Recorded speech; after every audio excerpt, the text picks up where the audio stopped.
recognize the turn even if I seen it. Been driving all along, feel like I'm dreaming. Okay.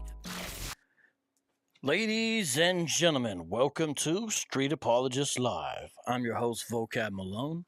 And yeah, I know it's late, and yeah, I know I got the information up for the last show, but don't worry, I'm going to fix that right now. And we're going to get into an interesting show here today. I know that it's way late, and I know that you're not expecting this. And listen, I got a lot going on, but I really had to do this. The man left me really with no choice, and I almost feel bad doing this. This is like when your kid, paints or draws with crayon one of their first pictures. To say, you recognize the intent, but it's not good art. It's not quality. That's what we have here. Haka, he's made a mess of himself. He is so proud of what he accomplished in this video that you see on the screen. He is so proud of it. And yet, it's amateur hour. And I am going to have to show that here today. What we're going to do is look at this as a learning opportunity. It'll be good for the audience to see what goes on with the art and science of textual criticism. It'll be good for Haka's fanboys and fangirls to see that he really is an ignorant man and does not know what he's talking about. And it'll be good, hopefully, to break some people out of this cult. Sorry for the long intro. My name is VOCAB MALONE. Today is Tuesday, March 14th, 1:08 a.m. Pacific time. And I'm looking forward to this. I hope Haka will also learn from this. He's the number 2 in the Sakari organization, and he is very affectionately known as the Dunning-Kruger Deacon. Somebody should please look up Dunning-Kruger, and you will understand what I'm saying. I'm getting my volume a little bit louder here. I think it was a little too quiet there. So I'm getting it a little bit louder, and I'd like to know how I sound to you guys. Ladies and gentlemen, let me know, please. Okay, so let's take a look at some things, and I think the best way to do it, honestly, is just getting right into this video here on Street Apologists Live. Let's play this video. This is from Haka, and the title of this video, what was it? It was VOCAB MALONE Christian Zombie Apocalypse. Yeah, the title of the video is VOCAB MALONE Christian Zombie Apocalypse. And he really thought that he had done something here. He really thought that he had me or something like that. Here's the cover art here. So cover art. And if you wonder why I'm going to be kind of rough on this novice here tonight, it's because he also has videos like this coming up. That's our dear sister Cherry, and he put the watermelon in front of her face and titled it Blubbery Christian Apologist Challenges Hebrew Israelites. So this is how this man is. So he deserves an education. I almost titled this show The Miseducation of DeaconHakah. It's tough calling him deacon. Got to put it in quotes there. All right. And yes, this is live. This is live. So pay attention. This is deep. I'm concerned it's going to go over Haka's 5'8" head. I'm concerned about that, but I'm going to do my best to put the cookies on the bottom shelf. So let's start right here where Haka is reviewing one of my interviews with Mike Winger, and this is 1 hour, 45 seconds into it. Let's play this. Listen closely. You have the Greeks that are mentioned in Acts chapter 11. Whoa. Y'all hear that? In Acts chapter 11, hold on a second. In Acts chapter 8, you have the Greeks that are mentioned in Acts chapter 11. So I'm talking to Mike here about how this universal mission of the early church is played out in the book of Acts. And I'm giving these examples off the top of my head. One of them is Acts chapter 11. And he thinks he's got something. He thought he found the golden goose that laid the golden egg. And it is so sad when you watch this. So sad. Yes, we are live. This is Free to Pause Live, and I'm really live, everyone. I see you all there. And most of Watch this. Wait, hold on. Do we see? Let's. He just did something. This is bad. This is bad. Let's type in. So he goes to Blue Letter Bible, which is a fine enough online website. But if you're going to claim to be a scholar, a biblical scholar like DeaconHakah does, not just of the Bible, but of the Talmud, your only resource cannot be Blue Letter Bible, King James Version. But yet, that is the only resource this man is really going to utilize to try to shoot me down. So, I want you to pay careful attention. He's going to search for Greeks, because I said, yeah, Greeks is there in Acts chapter 11. Now, let's watch what he says. Word Greeks. If you guys know me, you know how we're about to serve it right now. So, the trash talk is eminently unfortunate on his part. I'm getting some of you saying the video stopping and not having sound. Let me try something else here. Let me know. Give me a 1 if you can hear things. I'm trying to make some changes here. All right, here we go. Now let's see if there's any Greeks in Acts chapter 11. There's no Greeks in Acts chapter 11. Let's type in. So, first of all, if you put Greek or Greeks, it will usually give you. It's going to be tough tonight, guys, because this is so bad and he's so happy about it. Okay? So, I mentioned in the video, Acts chapter 11 mentions outreach to the Greeks. He went to the King James Version, Blue Letter Bible, English, and says, look, no Greeks are there. So, he thinks he's got something. I would like you all to please turn to Acts chapter 11. Whatever translation you have will work. We'll work it out. Don't worry. It's not a problem. I'm going to show you a few things here. Okay? Let's get started right now. I'm going to put something on the screen here for you guys. I'm going to go into Logos to do this, okay? So, by the way, his trash talk, it's not over, but I just want to immediately show you guys what's going on so you immediately understand, okay? Switching over to Logos view. And yes, it's doing that. So I have to readjust the camera every now and then. That's going to be part of the show. Okay. Now, let's see here. Actually, that works better the other way. Okay. Now I'm going to bring up the NIV first, okay? This is the New International Version. Acts chapter 11, verse 20. This is the section that he is looking at. You're going to see later where he says it's not Greeks, okay? Acts 11:20. Some of them, however, men from Cyprus and Cyrene, went to Antioch and began to speak to Greeks also, telling them the good news about the Lord Jesus. That's interesting. So it wasn't when he looked in the KJV at Acts 11. He did not find it. But yet when I pull up the NIV, it's there. Now, is it only the NIV where you can find actual word translated Greeks in the English translation? Well, actually, it's also in the RSV. This is a Revised Standard Version. I'm going to make it bigger here. I want you to look closely on the screen. Now, some of your translations, if you have the King James Version, it's not going to say it. If you have the ESV, it's not going to say it. But if you have these translations I'm showing you, it is going to say it. But there were some of them, men of Cyprus and Cyrene, who on coming to Antioch spoke to the Greeks also, preaching the Lord Jesus. So now we see already 2 translations. Well, now let's go to the NET. That's the New English Translation. Go to Acts chapter 11, verse 20, New English Translation. But there were some men from Cyprus and Cyrene among them who came to Antioch and began to speak to the Greeks too, proclaiming the good news of the Lord Jesus. Now, I'm going to actually show you these Bibles in real life, and I'm going to add one more. Just give me a second here. Poor Haka. It's incredibly embarrassing for him. All right, just give me a second here. Why is it showing Josh White on there? That is an accident. Okay, let me fix this real quick. Take away that camera.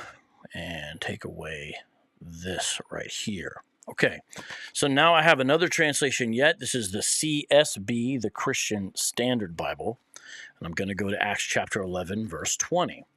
What do you think it's going to say in Acts 11:20? Well, you probably already know if you're catching the vibe of this show. It's right there, Acts 11:20. You see it? I know it's kind of blurry, but you can probably make out where it says Greeks. That's the CSB. I've also got the physical copy of the NET right here. The physical copy, which has all the textual notes. Not only that, I have a physical copy of the NIV, which I showed earlier on the screen. Not only that, now let's bring up the NASB, the New American Standard Bible. Let's go to Acts chapter 11, verse 20, and the New American Standard Bible. But there were some of them, men of Cyprus and Cyrene, who came to Antioch and began speaking to the Greeks also. Now, I know it's blurry when I do it like that, but you can kind of make it out. It takes a while to focus, but I don't want to wait on it. So it's also in the New American Standard. Well, that's not the only translations. I'm going to tell you all the translations that have it. Now, we're not going to stop there. I'm going to tell you why it's there as well. So remember, the contention is, I said to Mike, Greeks are in Acts chapter 11. Haka says, no, they're not in Acts chapter 11. This is a major cut, vocab. Well, he should have looked at the New Revised Standard Version, because we only looked at the RSV, so he should have looked at the NRSV. He should have looked at not just the NIV, but the TNIV. He should have looked at the NEB, that's the New English Bible. He should have looked at the REB, that's the Revised English Bible, I believe. He should have looked at the NJB, that's the New Jerusalem Bible. He should have looked at the NAB, that's the New American Bible, I believe. He should have looked at the marginal note in the New Living Translation. And I showed the Christian Standard Bible, but prior to that was the Holman Christian Standard Bible, the HCSB, and he should have looked at the marginal note in there as well. So he should have looked there. But this man thinks that scholarship is going on Blue Letter and looking in English at the KJV and calling it a day. Now, I'm going to show Haka that he should always second guess himself when he's going against me on an issue. Now, I'm not perfect. I've been wrong plenty of times. I may make a mistake this show, and if so, I'll try to correct it later on. But when it comes to a man of low character and low learning like himself, he should always troubleshoot the issue. Now, the thing with troubleshooting is you can't really accurately or adequately do it unless you know potential problems and potential solutions, potential issues. So if someone from IT comes to your cubicle to fix your computer, they poke around first because they know it could be a variety of things. It's called troubleshooting. Haka has no idea how to troubleshoot. He literally looked up the KJV in the Blue Letter in English and thought he was done. He patted himself on the back and made a whole show about it. It is incredibly embarrassing. All I showed you right now is he should have looked at other translations. Now, here's the thing. When you look at other translations and you see that kind of difference, so in the KJV it says Grecians, which means Hellenists. When you see that kind of difference, it should be a clue that there's something going on. It's either an interpretive issue a lot of times, or sometimes it's actually a textual issue. And indeed tonight it is primarily a textual issue. Now it relates to interpretation, but I'm going to show you exactly what I mean. So here I bring up the Greek New Testament. This is the Fourth Revised Edition. They're farther along now. This is put out by the United Bible Societies. This is what I had when I was in seminary. And you don't just keep on buying them all the time, even though they keep on putting them out. Now, here's the Greek text. This is the printed Greek text. This is what most modern translations use. Let me show you guys something. It's going to get blurry, but I have to explain this to you. This is for you, my new student, DeaconHakah.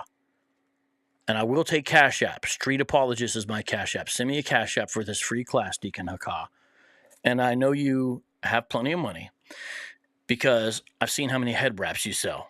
Now, let's look here. Acts 11:20. Do you see in Acts 11, the Greek text? That's not what I want you to focus on. We'll get to that later. Do you see that big underline right there? See that underline, ladies and gentlemen? It's an underline. And it's underneath the Greek text, right? And then there's these small little printed things. You see that underneath there? Now, if you've had any Greek or ever poked around in the Greek New Testament or been in seminary or anything like that, you know that anything below the line is what's called the critical apparatus. Sometimes you'll hear people say textual apparatus, I think. But the critical apparatus is a tool at the bottom of the Greek text designed to explain to someone who can make their way through the footnotes about any potentially viable variant readings. A variant reading is where you have one manuscript reading one way and another manuscript reading another. Now, there's variants all over the New Testament, and it's quite an art and science. My friend Eddie Dalcour, whom I was with this weekend because of M2M, he knows this stuff better than I. I wish he could be here right now, but he can't. So here we are, ladies and gentlemen. But I'm still in relationship to the amateur, a professional. Now, I'm not actually a professional, but in relationship to the level of amateur scholarship that Haka possesses, I would be a professional compared to him. So let me explain how the textual critical apparatus works. See that where there's a little line on 20? And again, I know this is all blurry. I'm going to show it on the screen in a second here, okay? What it does is it shows you major witnesses to the variants. What that means is this Vaticanus, for example, reads this way. This Beza, for example, reads that way. This early Armenian translations reads that way. So sometimes it'll not just be in the Greek. This lectionary reads this way. Chrysostom, when he cited this passage, read it this way. And it's kind of difficult to get through because it's a lot of abbreviations, but with a little bit of elbow grease, as the old timers say, you can get through it. And so here in Acts 11:20, we see there's a variant. If Haka knew what he was doing, he would have first looked at an alternate translation besides one from the early 17th century, okay? And he would have seen, wait, some read Grecians or Hellenists, and some read Greeks. Well, those are two different things by most people's reckoning. A Hellenist is usually understood to be a Greek-speaking Jew. But a Greek is either an actual Greek proper or sometimes used as shorthand for a Gentile in general. Now, we're specifically talking mainly about biblical literature here, okay? Well, there's a textual variant. Some witnesses read Hellenistas. That's the form of the word. Others read Hellenos. And I'm looking at it right in front of myself. It's right in front of, I'm literally looking at it right now. That's why some translations have Grecians or Hellenists, and others actually say Greeks, because there's a variant there. You should have looked this up, Haka. You could have saved yourself so much embarrassment if you would have just done this. My goodness, I should give you my email, thestreetapologist@gmail.com. Next time something like this comes up, email me first. I will help you save yourself from this level of embarrassment. Because if anyone is able to follow what's happening, we're not even into this really. They'll understand the man does not know what he's doing. Now, I remember one time these guys were doing a show. And they were looking at a lexicon, and they were so proud of the lexicon they had. And I just was in a live chat. This is before they timed me out and blocked me, even though I've never done anything rude or out of pocket. You know, I said, yeah, well, you want to get the standard one, right? At least. So, told him what it was. And it was this guy. All right? It was this guy, standard one, right? So they got it, which is nice. But listen, giving this to someone like Haka is the equivalent of handing a fully loaded bazooka to a 2-year-old. They don't know how to use it, and in case if they ever do, it's going to be dangerous and misdirected. That's what happened when he tried to use this.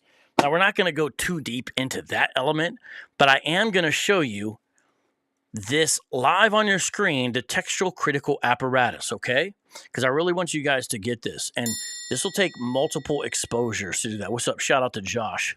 That's from a thumbnail for a show we did, and somehow it snuck in the show. Okay. We're going to go to the Greek. All right. This is the NA Nestle Aland 28th edition. NA 28. It's already on your screen. See verse 20 right here. Now, we're not going to read this whole thing, okay? Because it's not all relevant. But we are going to read. See if you can find it. It's right here. This is the part that is under consideration. Now, here it says, see, that's called a rough breathing mark. That little doodad there. Looks like a comma. It's a rough breathing mark. And then what do we have? We have the epsilon. We have lambda, two of those. Okay, you're following along. We have eta. We have the nu. Okay. Iota. Okay, I'm not going to do the whole thing, but you understand this is it, right? And off with the alpha and a sigma. Okay. Just because why am I telling you how to spell it in Greek? I don't know. But here's what's important. This part right here. See this little bracket? When you click on it, it actually gives you the digital version in Logos of the text critical apparatus. Now, it appears over here on the right side of the screen, but it's much smaller. You can kind of see it a little bit above my head right there. Right there. But I'm just going to show it to you when it does the pop-up window. Okay, I'm still in kind of the way, so let me move my window over here, and I want to show you the pop-up window that it gives you when you click on it, okay? Because what's going to do is going to show you the text critical apparatus, just like I was talking about earlier, okay? So here we go. Okay, see? Oh, it does it wherever I move. Hold on, I'm going to have to make myself real small here for this to work. That's annoying. Okay, I'm not doing something real small here for this to work. Okay. Sorry about that, guys. Okay, here we go. All right, now there it is. So, it's saying certain readings, and this is the first one we're going to look at, which that is where you get Greeks from. That is the word for Greeks, basically. The breathing mark, epsilon, lambda, eta, nu, alpha, sigma. You see that? That's the top one. I can't put my mouse on it because it'll take it off. You won't be able to see it anymore. So I can't do that for you. So you just have to look at it there. I know it's not exactly as big as I would want it to be. But there you see it. And then it gives a list of witnesses. Do you see that strange looking P? That's P74. So that means papyrus number 74. Then what else do you have? Well, you have that sign as the first letter in the Hebrew alphabet, Aleph. What is Aleph? That is the way that scholars who do textual criticism let you know they're talking about Codex Sinaiticus. So this is Sinaiticus, but notice how it has a little 2. See in the superscription 2? That means it's in the second hand. So not just one person copied Sinaiticus. This is a full, complete Bible in its initial state. So this is taking multiple people. Once the scholar actually came to Phoenix with Tyndale House, who is the first and foremost expert, he's British, of course, in the different hands of Sinaiticus. And we had an amazing discussion. He was there with Peter, I believe J. Williams is his full name, but it was his buddy. It wasn't him. It's a Northern European name. I forget off the top of my head. But that means it's the second hand there. And then you have, do you see where it says A? That A, of course, is Alexandrinus, which is housed in London. It's from the 5th century.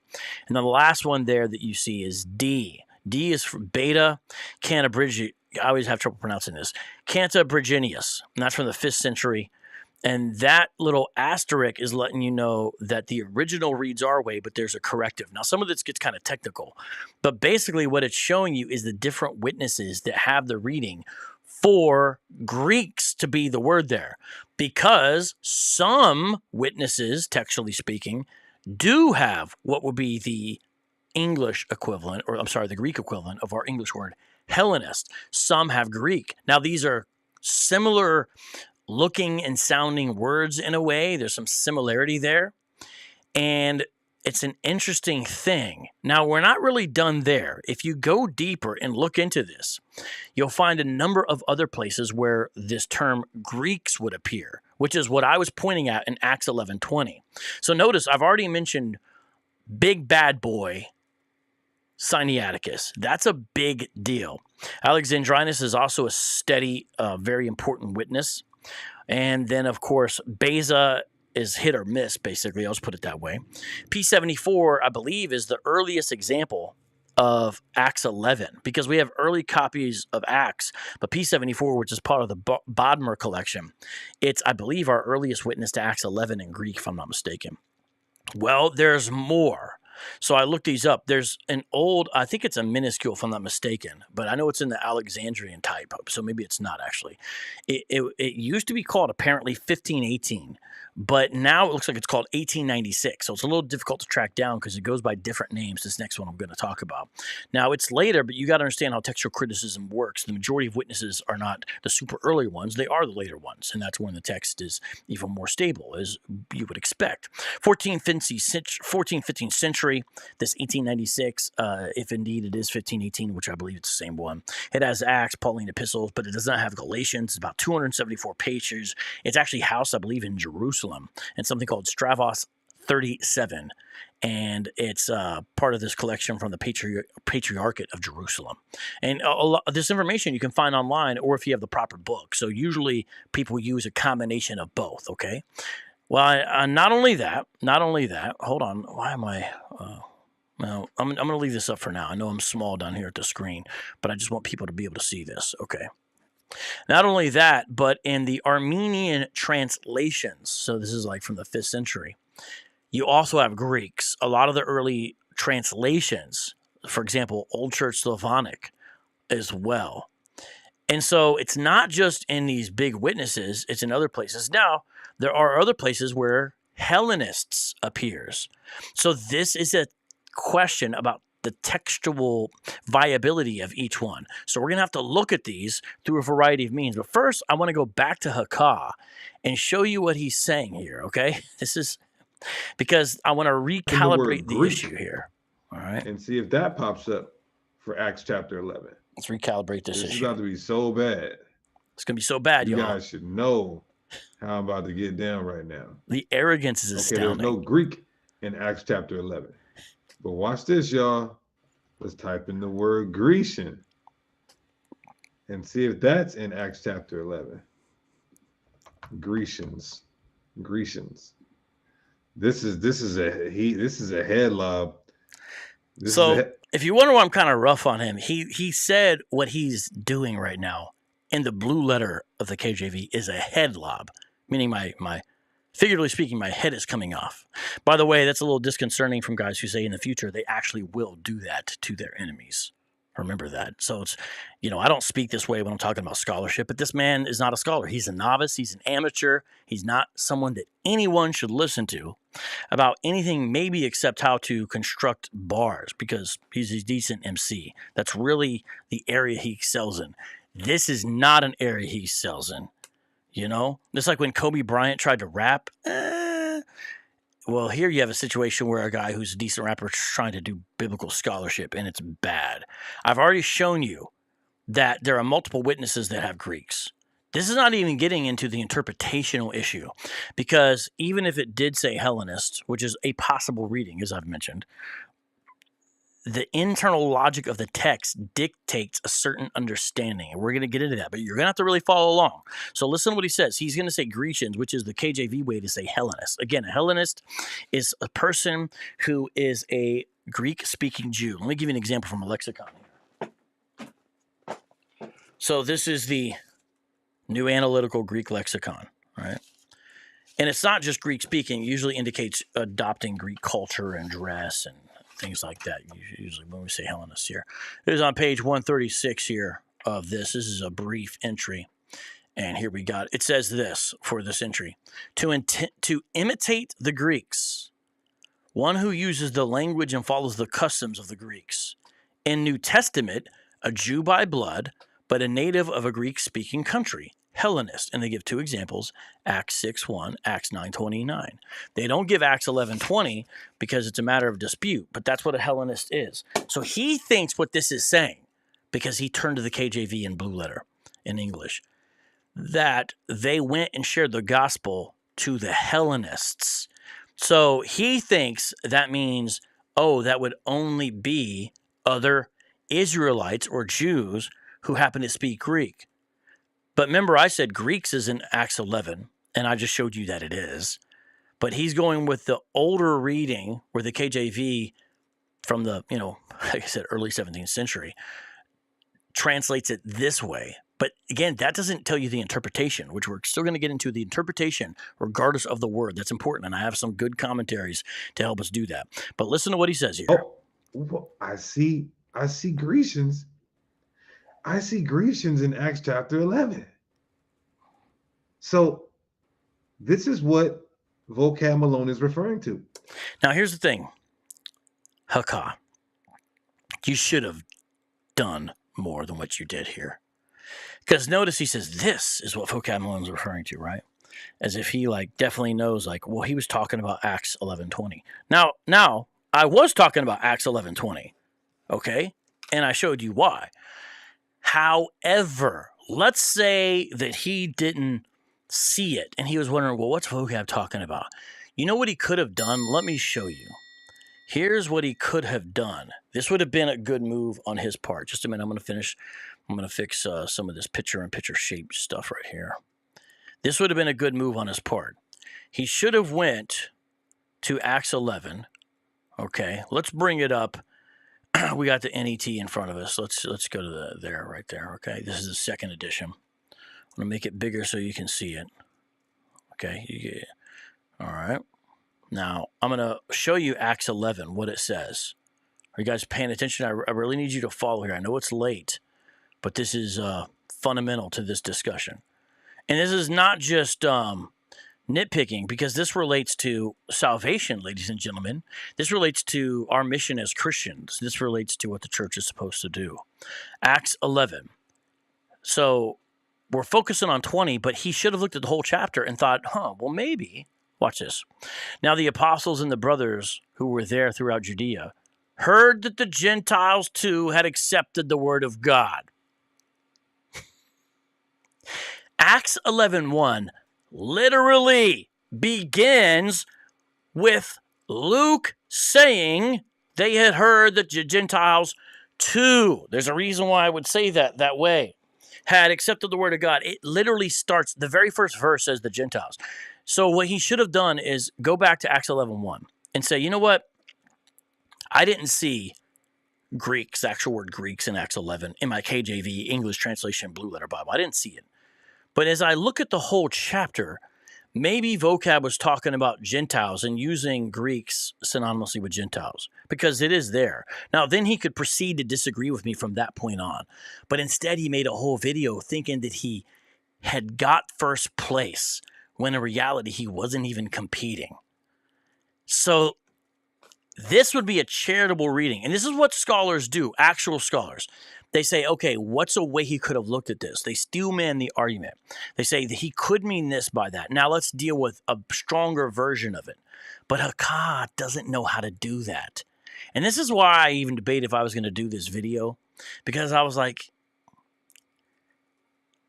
imagine, training years to fight champion prize fighters. And then when you finally get in the ring, they throw out a geriatric obese midget for you to fight.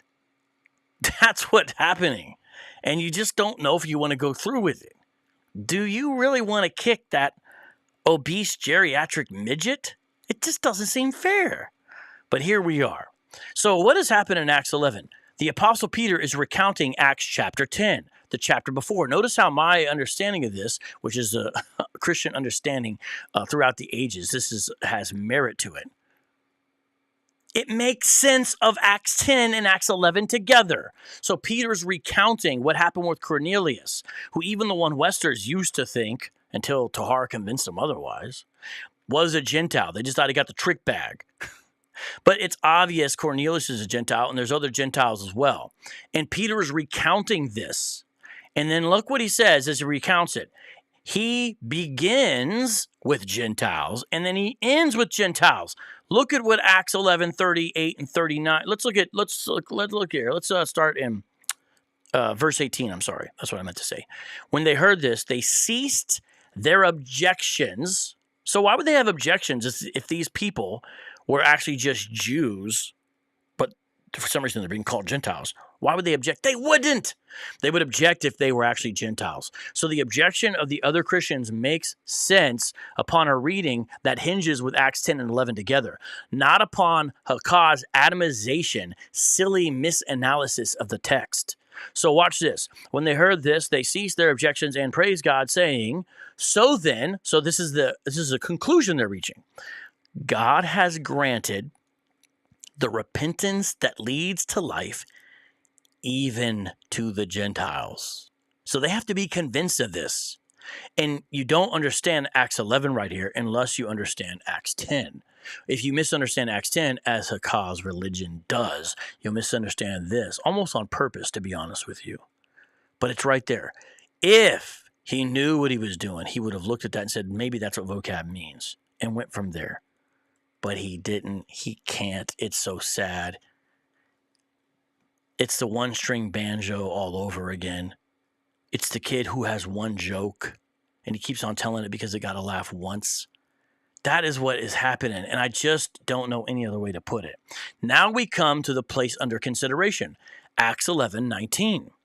Now, so this is sort of a new paragraph, new thought, but it nonetheless hangs together. Those who had been scattered because of the persecution that took place over Stephen went as far as Phoenicia, Cyprus, and Antioch. So they're going into these different places, right? Africa, Syria, yada, yada, yada. Speaking the message, now listen to this, to no one but Jews. That's very important to understand what it says there, because it's going to contrast the next line. This reading of Greeks makes sense of Luke saying the people who spread out of the persecution went to Jews only up to this point. And that makes sense because the gospel is to the Jew first, the Gentile, or the Greek second. This is making sense. It's sort of an echo of what they did during the ministry of Jesus. So as they're spreading out because of the persecution, they're only going to Jews. But watch verse 20.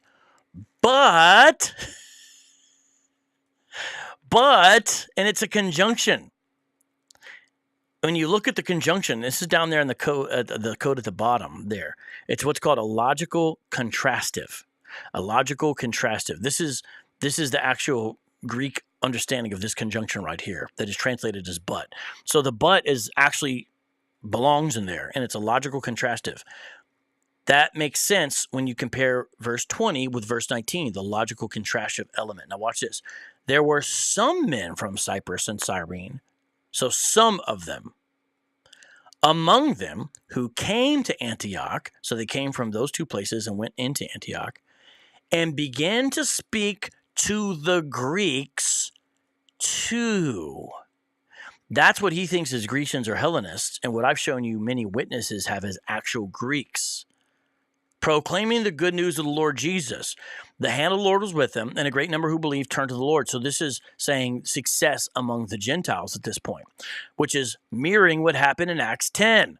A report about them, who's them, came to the attention of the church of Jerusalem, and they sent Barnabas to Antioch. When he came and saw the grace of God, so Barnabas comes out from Jerusalem to say, wait, what's going on with these Greeks getting saved? See, this all makes sense. It doesn't make sense upon Hakah's misunderstanding. He rejoiced and encouraged them all to remain true to the Lord with devoted hearts, because he was a good man, full of the Holy Spirit and of faith, and a significant number of people were brought to the Lord. Then Barnabas departed for Tarsus to look for Saul. When he found him, he brought him to Antioch. So for a whole year, Barnabas and Saul met with the church and taught a significant number of people. So these people will be Jew and Gentile, both, because they're both mentioned in here. Now, it was in Antioch the disciples were first called Christians. Fascinating that that's where it happened. So that is that. Now, I need to show you something here, okay? I'm going to show you a little bit more of Hakah's video. Then I'm going to read some from commentaries that are really going to help us out here. That's what I want to show you. Just give me a second. He's saying these are Gentiles, actual non-Israelites. Now let's go here. This couldn't have been a better handover. I'm going to rewind this a little bit because I want to show you how happy he is. So Haka, you know, sometimes times are hard for him. He gets embarrassed a lot when people call him out for what he does. I just want to show you this. Let's make this bigger. Look closely in the bottom of the screen. Look how happy he is. He thinks he did something here. Right now. It's so sad. Okay, there's no Greek in Acts chapter 11. But watch this, y'all. Let's type in the word Grecian and see if that's in Acts chapter 11. Grecians. This is a head lob. I see Grecians. I see Grecians in Acts chapter 11. So this is what VOCAB Malone is referring to. And he's saying these are Gentiles, actual non-Israelites. Now let's go here. This couldn't have been a better handover. Thank you so much, VOCAB. Acts 11 and 19. Look what it says. Now they which were scattered abroad upon the persecution that arose about with Stephen traveled as far as Phoenix, Cyprus, Antioch, preaching the word to none but Jews only. Now watch this. Add to the word of God. He literally just added to the word of God. This is such a cut. Just get rid of the whole book of Acts, VOCAB. They're scattered to all these Gentile nations, but they're only teaching the Jews in these Gentile nations. Now watch verse 20, because this is what VOCAB is referring to. And some of them were men of Cyprus and Cyrene, which when they were come to Antioch, spake unto the Grecians. This is what VOCAB Malone is referring to. Now, it doesn't make any sense that they, as one group, they're only talking to the Jews only when they're in these Gentile nations, even though salvation is supposed to be for everybody.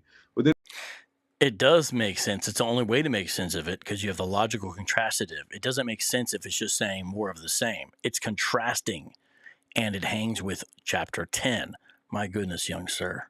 There's another group, they're going to say, let's talk to the Grecians. Yep. Except it actually means Greeks, which is a more likely reading. I'm going to show you here in a second.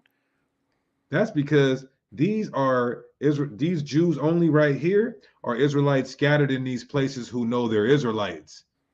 These Grecians are A, Israelites who have lost their identity, or B, Israelites that are following the ways of other nations. That A, he just put in there. Where in the world did he get that A from? That it could be that. That's clearly not in there. Did you hear that? What? How much adding to the text is he going to do here? You know, watch this. Or the Greeks.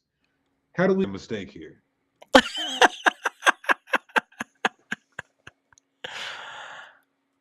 Wow, bro. I mean, are you guys hearing this? I guarantee we could put up all the money in our bank account, and I guarantee VOCAB Malone would say he made a mistake here. That's what he just said.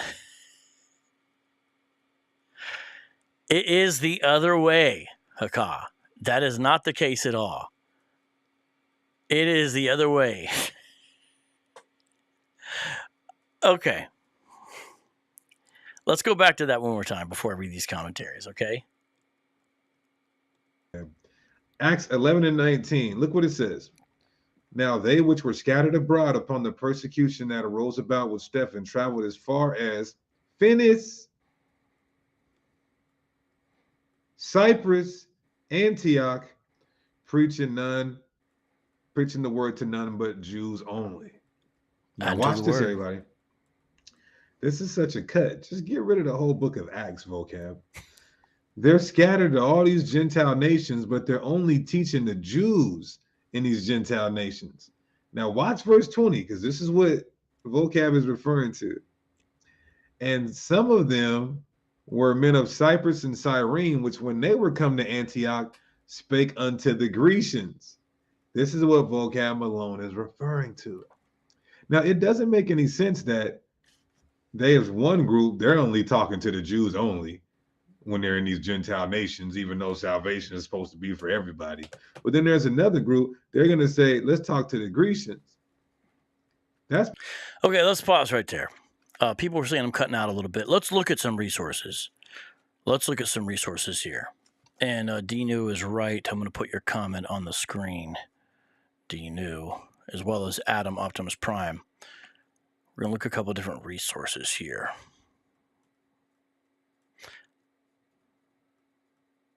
Yeah, facts. Okay, let's start with the simple. The Zondervan Pictorial Encyclopedia of the Bible. I'm going to actually go to the entry on Hellenism. This is a multi-volume set. This is the entry on Hellenism right here. See it? Right there. I'm going to go to the end of it. At the very end of it, the article is by Honer, H.W. Honer. And here's what it says. So this is at the end of the article, the entry, rather, I should say, for Hellenism, okay? Watch what it says. Regarding the reading in Acts 11, verse 20, the word, and then it has Greek actually in the text, okay? It actually has the word there, which is for Greeks, which is Hellenos. The word Hellenos has a slight edge over the variant, and clearly the context indicates Greeks, for it was the Greek-speaking Jews in 11:19 who preached to the Greeks or Gentiles in 11:20. Do you see how it makes sense? So the Jews who spoke Greeks went to the people who were Greek. Understand? It makes sense. Now, let's look at a basic commentary. So that was a Zondervan Pictorial Bible Dictionary. I'm sorry, encyclopedia, rather. Encyclopedia of the Bible. Let's look at the NIV application commentary. Ajith Fernando.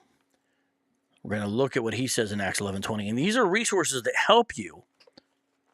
You should interact with these resources, not just the KJV Blue Letter Bible. That is not what scholars would do.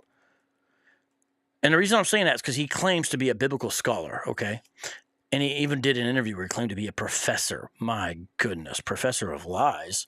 Acts 11:20. I'm going to read here the tiny little textual note at the bottom. That's why these footnotes are important. Here's what it says. There is some question as to whether the original is Hellenos, which translates Greeks, as in the NIV, or Hellenistas. That's the form of the word there, as in the UBS 4 text, which I showed earlier, which would read Grecian Jews, which is like the KJV he has. And then here's what Fernando says. For discussion on why we chose Greeks here, see Longenecker in his Acts commentary, pages 400, 401.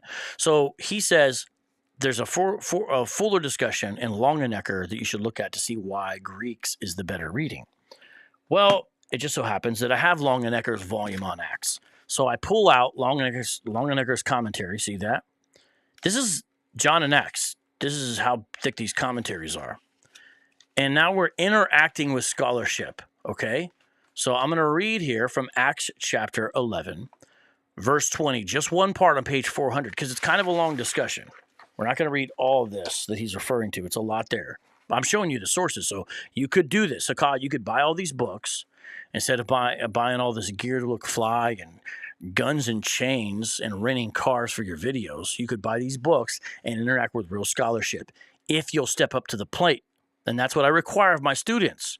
So you're going to need to do this if you want to keep on learning from me. If you don't, I'm going to have to drop you out. You're going to have to flunk the class, okay? Because I don't take second best leftovers. Do you understand? That's the standard. It's really high here. You're going to have to do this. Put your mind into it.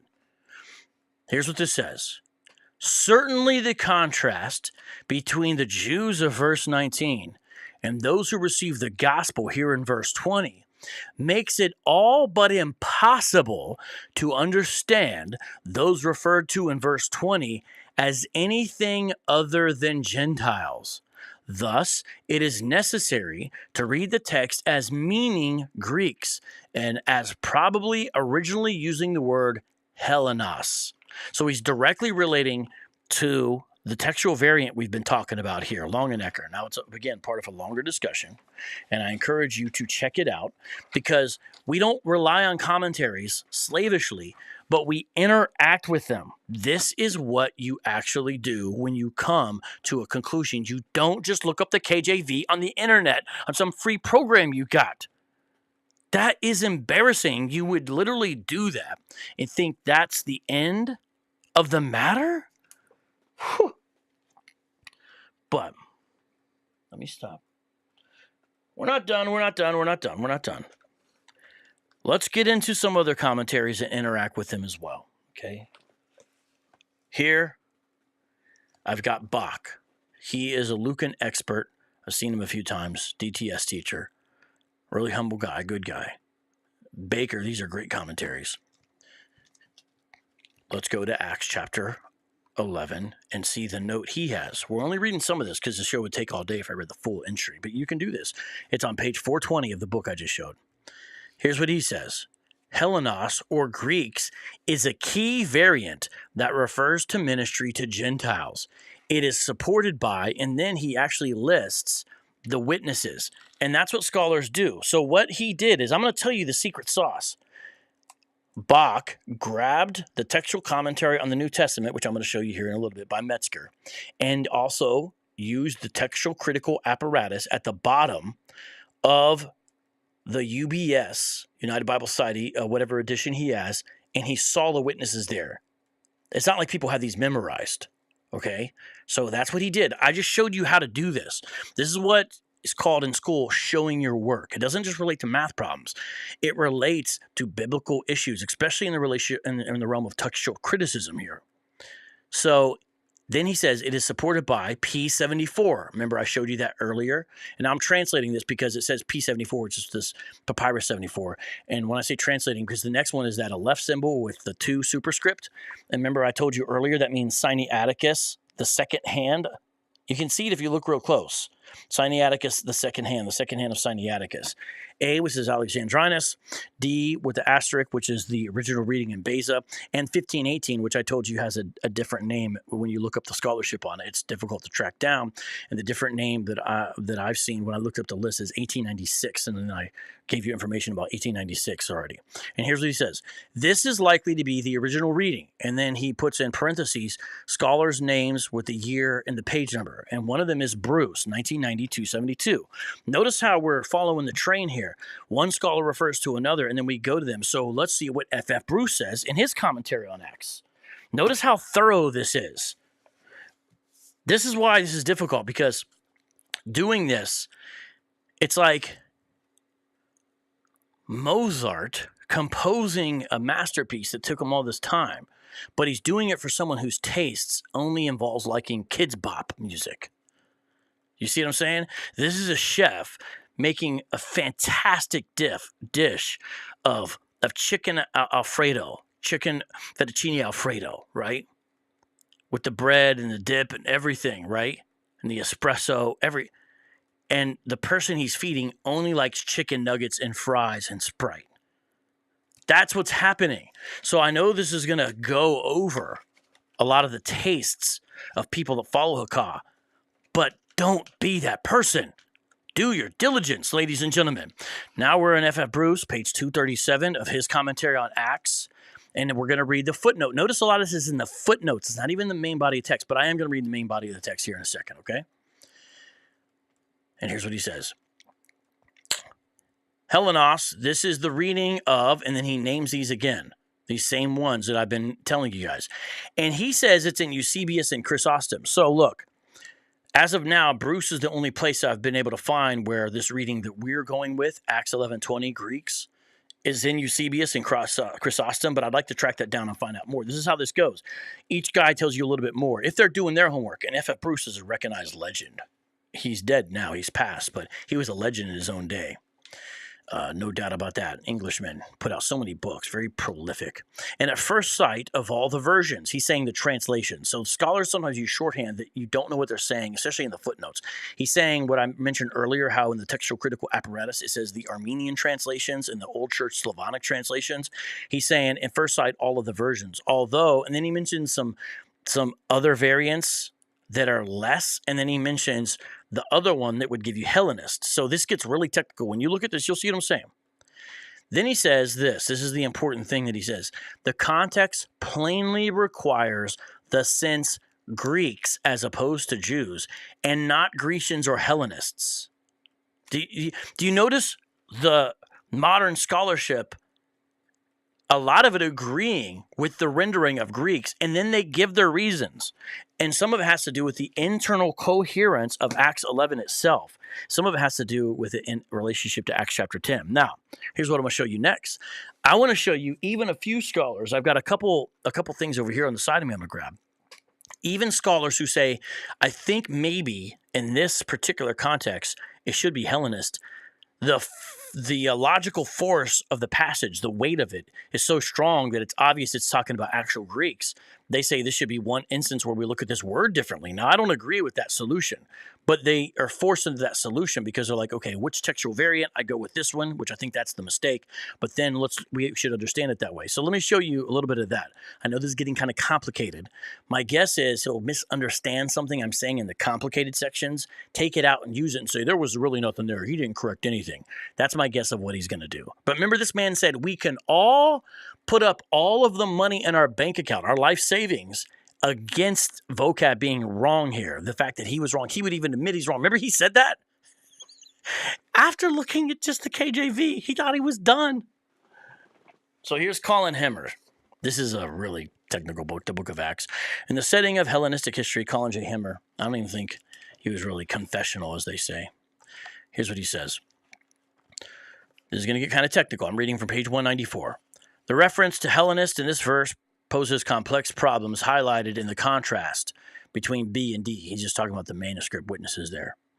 This is not, in fact, a simple case of assessing a Western reading, for the great uncials show much confusion and the versions render the word as Greeks.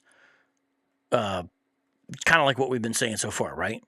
And then he says, if here it does mean Greek speakers, they are apparently Gentiles, in contrast with Jews, not as before Greek-speaking Jews, as the term Hellenist seems to have been current only in the primitive period of the church, and all the occurrences of Hellenos seem to represent a secondary stage of interpretation.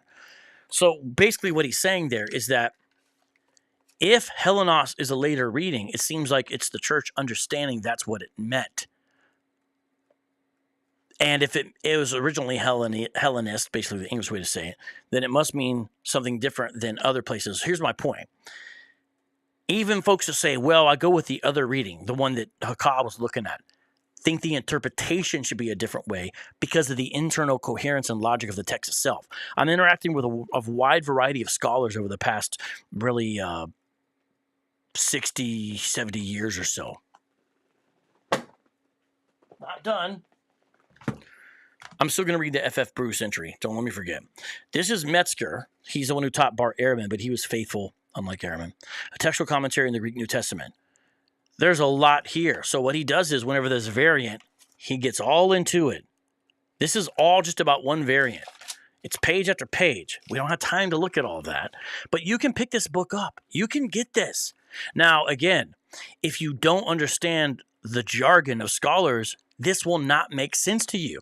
It'll be like, here, I know you've never learned Braille, but here's this Braille Bible, like Book of Eli or something. It ain't going to do nothing for you if you can't read Braille. So, look, here's what it says, though.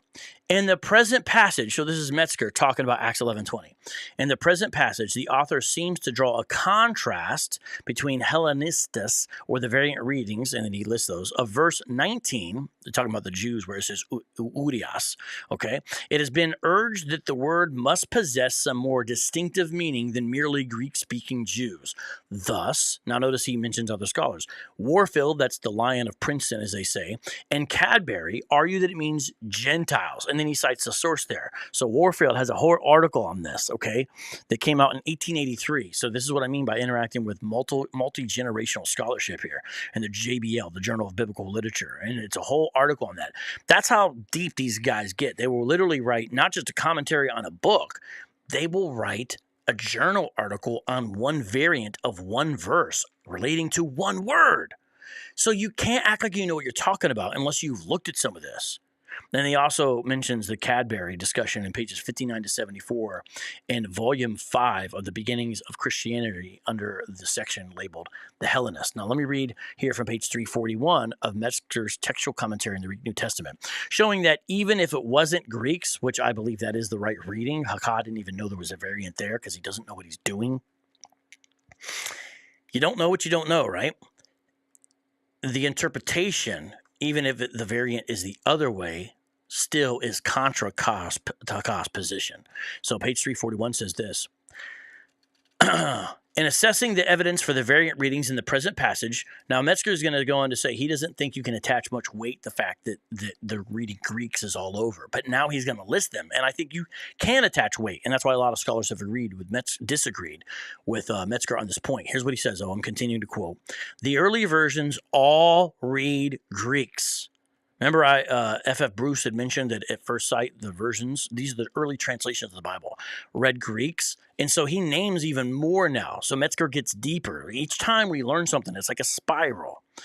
So the Latin, Syriac, Coptic, Old Georgian, and Ethiopic. Notice, because see, what happens is in the text critical apparatus of the UBS at the bottom, United Bible Society's Greek New Testament, it doesn't list everything. It lists major witnesses and major translations. But see, the scholars know further because there's a limitation of space. So he, in the textual commentary, which if you notice, these are meant to be companions to each other. Hold on. I want to show you how these are companions. Do you see? Here's the Greek New Testament. And then here is his textual commentary. Do you see how they're like companion pieces here? Right? You guys see that? You see what I'm saying there? So watch this. Watch this. Here's what he says. That is massive. So now it's also in the translations. So we go to the translation second. We look at the Greek first, but we've got Sinaiticus, for example. That's big. We got P74. That's big. But we also have Latin translations, Syriac, Coptic, Armenian, Old Georgian, and Ethiopic. That's massive. Now let me look at the footnote here. Let's say, in 929, the Syriac Peshitta renders Jews who understood Greek, which may show a connection between Chrysostom and the Peshitta. Fascinating. Okay. So there's more stuff there. Okay. Now, that's Metzger's textual commentary. So notice he's saying even if it is that way, here's what it means. But let's look at a more modern textual commentary. This is Comfort's, the New Testament Text and Translation Commentary. This is by Philip Comfort. He's done all kinds of work on this. These are people who know what they're doing. I mean, this is a very important book. Haka, get this book, please. And next time before you test or challenge me, crack this open. If you don't understand how to look at it, I'll interpret it for you. Page 375 here. We're in his entry for Acts 11:20. See that? I already got the stuff circled and all that. All right, here we go.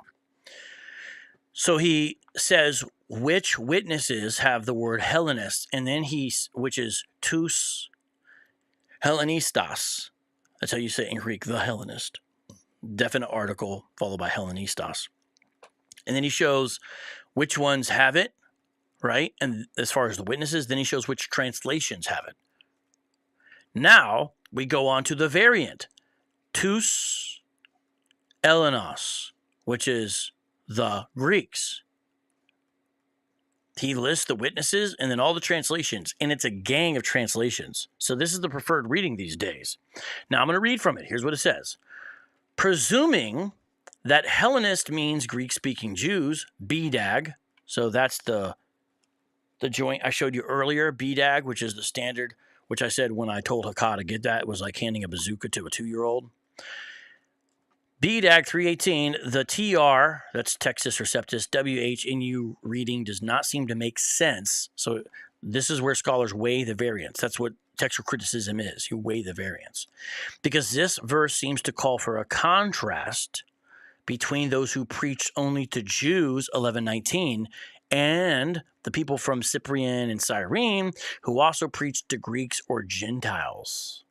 So there's a dilemma there. And he mentions Metzger's way out of the dilemma, which we've already looked at. So notice we're covering a lot of ground here. And then he says this, the other way out of the dilemma is to accept the variant reading as original, which is what many scholars do. See, for example, Bruce, 1990, page 272.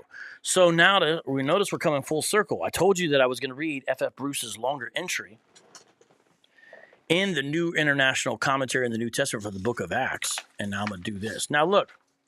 What it is the Hebrew Israelites who watch this and just think, rah, Hakah's our man. If he can't do it, no one can. They're going to be like, yeah, vocab was just reading these white scholars and these books and relying on commentaries. First of all, they're not going to look up the ethnicity of anybody. They're just going to assume that. And as if truth has anything to do with that. Hakah was using Strong's. James Strong's was a European, so it's totally hypocritical. But not only that, notice how we went to the actual sources first. And before I read F.F. Bruce's entry, I'm going to actually show you P74. It's literally on my phone. This is the actual leaf from P74. That is actually down there at the bottom. That is where Acts 11:20 appears in P74. It's literally on my phone. You can look these things up using different websites and tools that scholars teach other scholars how to use. For specifically, especially the Center for the Study of New Testament Manuscripts, they get this really long abbreviation. That's literally P74 right there. You could actually look at the Greek. It's like the fourth or fifth line up. Because of the lacuna, it's difficult for me to tell without more prep, but I believe it's the fourth or fifth line up. But the lacuna does make it different. But you just got to look for two capital lambdas next to each other. That's kind of a giveaway. But you got to do more because of the lacuna. Now, I know I'm using a little bit of technical language, but for some in the audience, they'll appreciate what I'm saying. Now let's go to page 238 through 239. This is a little bit of a longer entry, but please follow along, okay? Here we go. Thus far, the Christians who have fled from the Jerusalem persecution, Hellenist though they were, had restricted their evangelizing activity to the Jewish communities of the various places to which they came. No doubt the members of these Jewish communities were Hellenists like themselves. But in Antioch, some daring spirits among the incoming Christians, men of Cyprus and Cyrene, took a momentous step forward. If the gospel message was so good for Jews, might it not be good for Gentiles also? At any rate, they would make the experiment. So they began to make known to the Greek population of Antioch the claims of Jesus as Lord and Savior. To present him as Messiah to people who knew nothing of the hope of Israel would have been a meaningless procedure. But the Greek terms kurios and soter, notice, it doesn't say they made him known as Messiah yet. It says Lord and Savior. That's a further indication this is to Greeks. Now, he's going to explain it. It does matter. So, kurios and soter is different than saying Messiah. Obviously, it's all referring to the same person. The Greek terms kurios and soter were widely current in the religious world of the Eastern Mediterranean. Many were attempting to find in various mystery cults a divine lord, that's kurios, who could guarantee salvation, that's what a soter does, savior, and immortality to his devotees. Now the pagans of Antioch were assured that what they vainly sought in those quarters could be secured through the Son of God, who had lately become man. That means in recent times. That's what he's saying by that. Suffered death and conquered the grave in Palestine. Now he makes a little footnote there. This does not mean that the proclamation of Jesus as Lord and Savior was something of Gentile origin, derived from the terminology and viewpoint of the mystery cults. See the exhaustive work and conclusive discussion by J. Machen. I actually have this book, J. Gresham Machen, in the Origin of Paul's Religion, 1921. I actually have that book. It's a good book. So there's the further entry. Now, we've exhausted a lot of the resources here, but we actually have not played the rest of this clip. And now when you watch the rest of this, you'll understand again why we had to do this show. Because these Jews only right here are Israelites scattered in these places who know they're Israelites.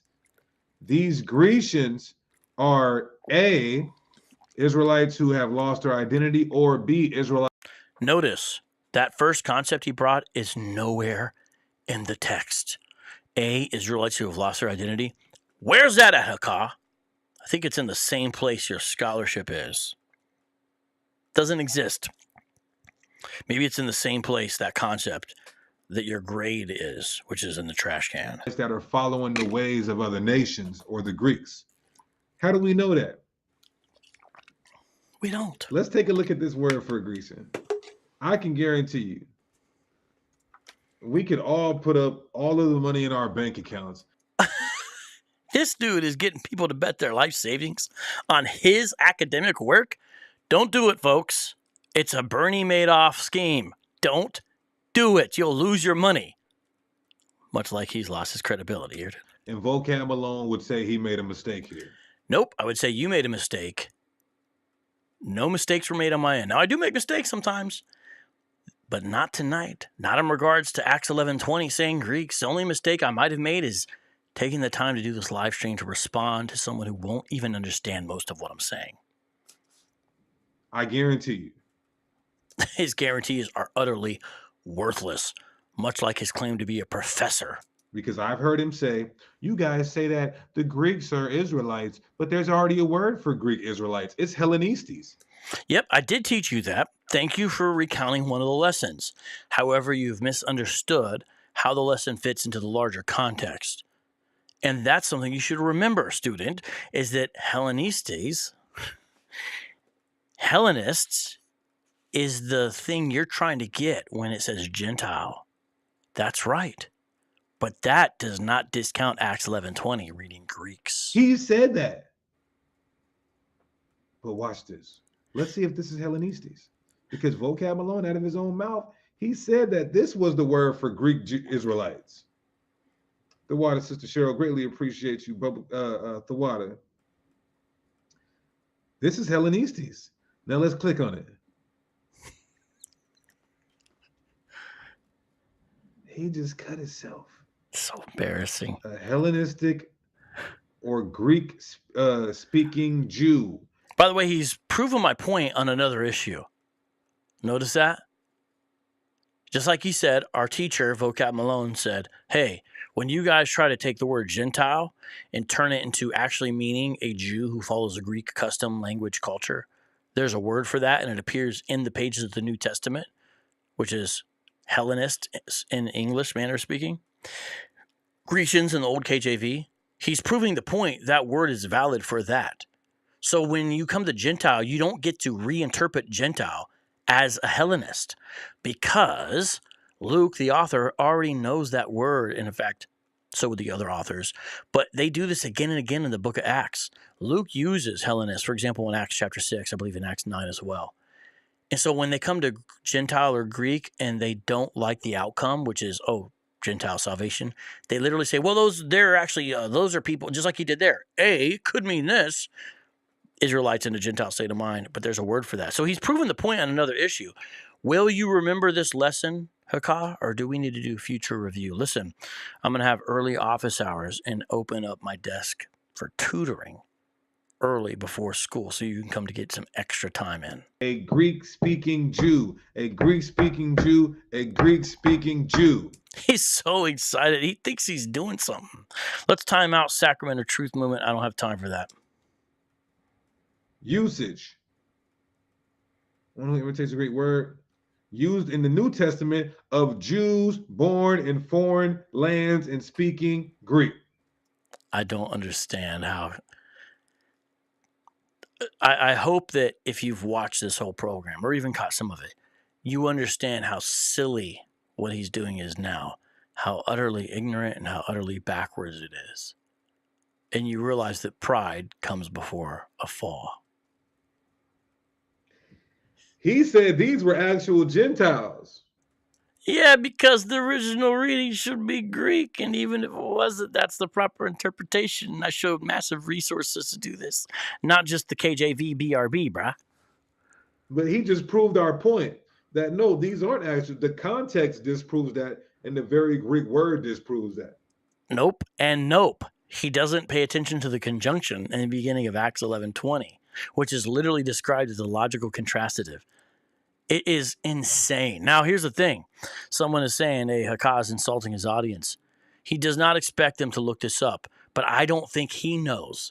So this is literally what Jesus meant about the blind leading the blind. It's stuff like this. He doesn't know. He didn't know. He didn't even know how to look for this. You know? He's so excited. He's so happy. Do you teachers know what I'm talking about? Where a student is so proud of something they did and you got to grade them a D-. Their enthusiasm, makes you want to give them a better grade, but they just didn't earn it.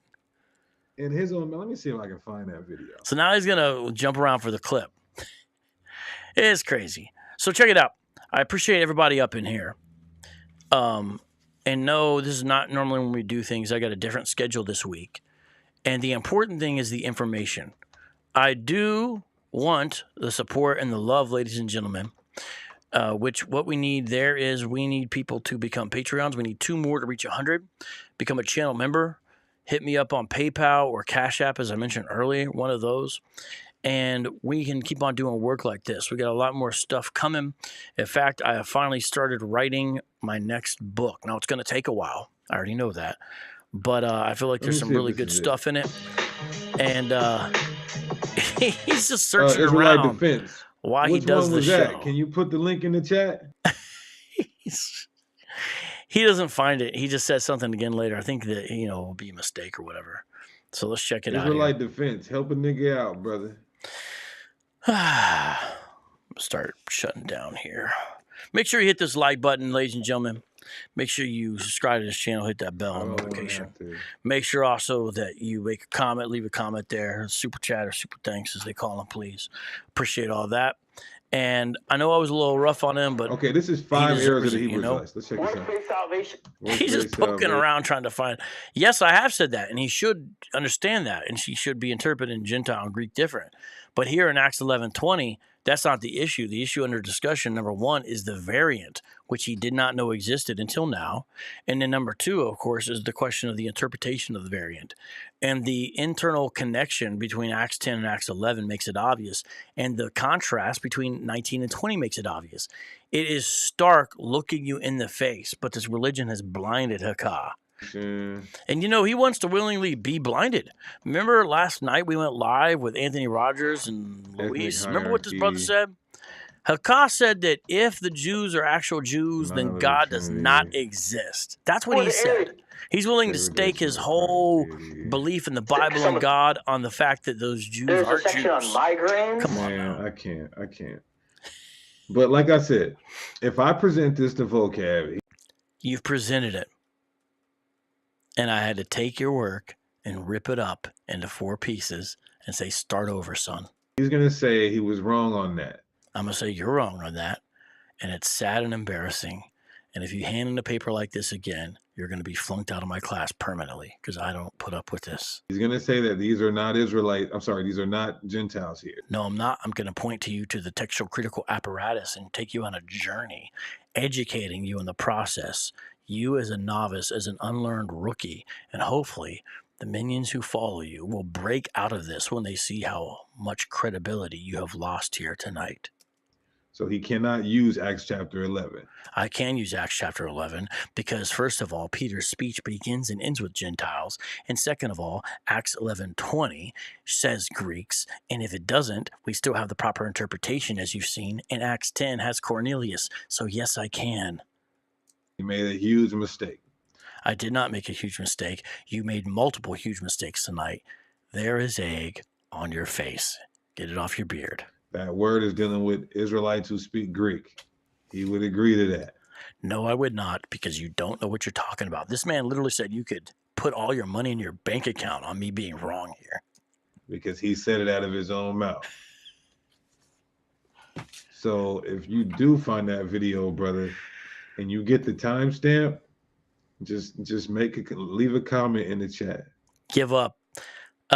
This reminds me of the time that Tony Ray from Hazakim did a response to Haka's diss rap on us, right? And Haka said, we're going to respond this night. He never responded to that because he could not. He was clearly out of his league. You know what I mean?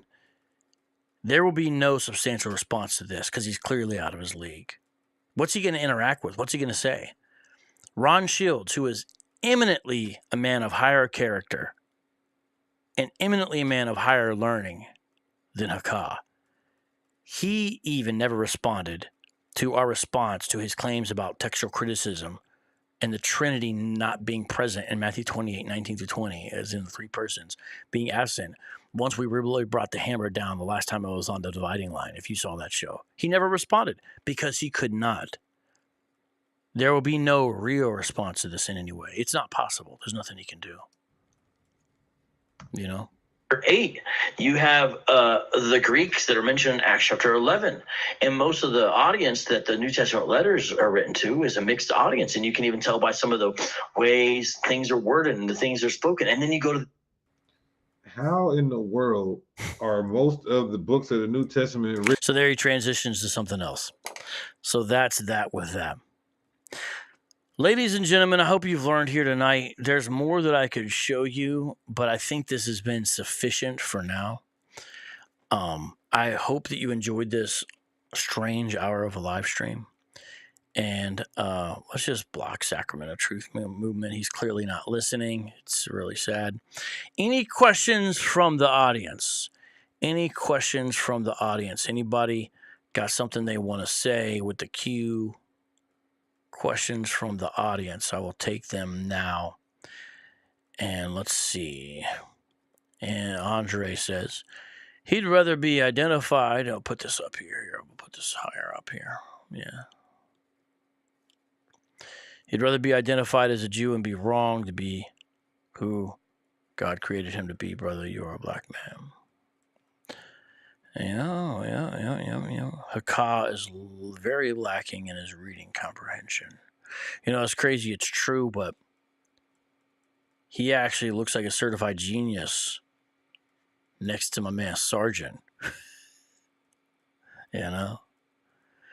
Rome says the book of Mark was written to Gentiles, right?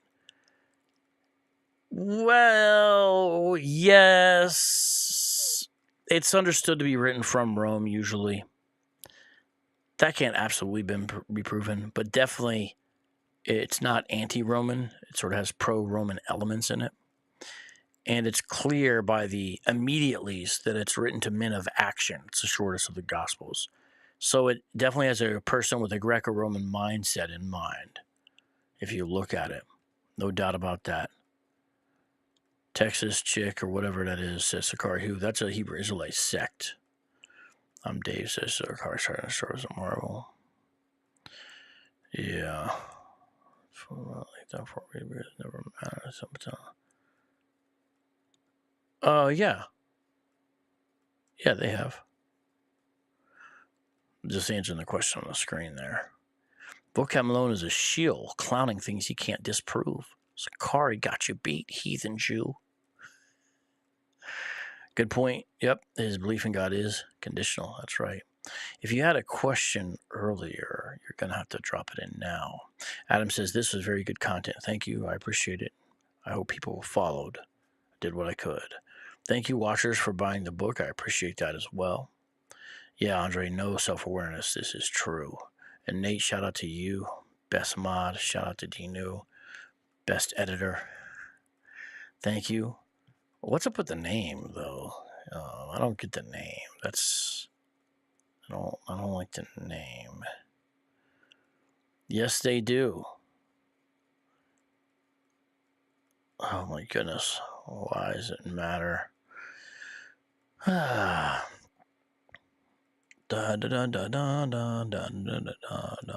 right, I think that's a brilliant close about there. I think that's pretty much it, man. I think we've hit everything we need to put on the screen there. I just wanted to give you guys a little bit of love there. VOCAB Malone addressed the allegations of your connections to Mossad. I didn't know there were allegations. I mean, isn't that the Israel Intelligence Agency? By the way, okay, that actually does remind me. You guys know that tonight I had a 30-minute conversation with Amari Stoudemire. It's wild. I didn't record it. That wasn't part of our agreement or arrangement. But I did share a screenshot on Twitter. You know, you can believe it or not believe it. But basically, he'd said the same thing to me that he's already said to others, which is, you know, he did not intend to go that way. But, I mean, you can see right there, I talked over 30 minutes. And again, it always makes a problem with that.